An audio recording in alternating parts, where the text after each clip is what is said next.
Unit 5. Listening. Exercise 3. Hello. Each week in Wildlife Matters, we look at ways in which local people are helping their environment. Today I've come to Broadland School to talk to head teacher Richard Sandland about his plans to create a wildlife area in the school grounds. Hi, Richard. Hello and welcome. So what gave you the idea of creating a wildlife area? Well, there was a corner of the school field which wasn't being used for sports or anything else, and as nobody was looking after it, it had become a bit wild. I was looking at it one day when I noticed how many butterflies and other insects were buzzing around the area. It was full of wildlife. I realized that if we did some work to make it even more attractive to wildlife, we could help our local environment while teaching the students about science and nature at the same time. So tell us about what you and the students are planning to do. Well, firstly, we'll be cutting down a lot of this long grass. It's not particularly helpful to wildlife, and we want to encourage wildflowers to grow amongst the shorter grass instead, which will attract more insects. We'll be planting a few trees, which will attract birds, and in the middle, we're going to have a pond. Will the students be doing a lot of the work themselves?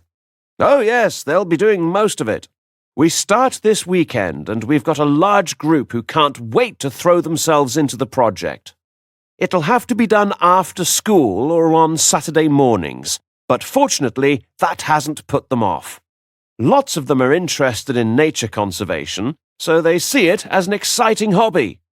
Have you needed to get expert advice on creating the wildlife area? Yes, I'd had the original idea, but I didn't really know how to put it into action. An expert from the local wildlife society came to talk to the school and helped us to plan what we would do. The students got really excited because they were able to suggest their own ideas and get involved in the planning. Will you be able to use the wildlife area to teach normal school subjects? Yes, indeed. Education these days is excellent, but it's missing something. Children don't learn the vital connection between themselves and the natural world anymore. When I was young, we were always going on nature walks, learning about trees and birds and so on, and although students have lots more choice of subjects these days, they lack that connection. We'll still be teaching them everything they need to learn, but we'll be using the wildlife area as our inspiration and as a useful resource. I can't wait to come back in 6 months' time and see how it's looking. I hope by then we'll have transformed this area into a beautiful wildlife haven. The students will be able to give you a full report on everything we've attracted to the garden. In the meantime, they'll be writing regular blogs for the school's website, and I'll be keeping a photographic record of every stage. It's very exciting. Best of luck, Richard. Thanks.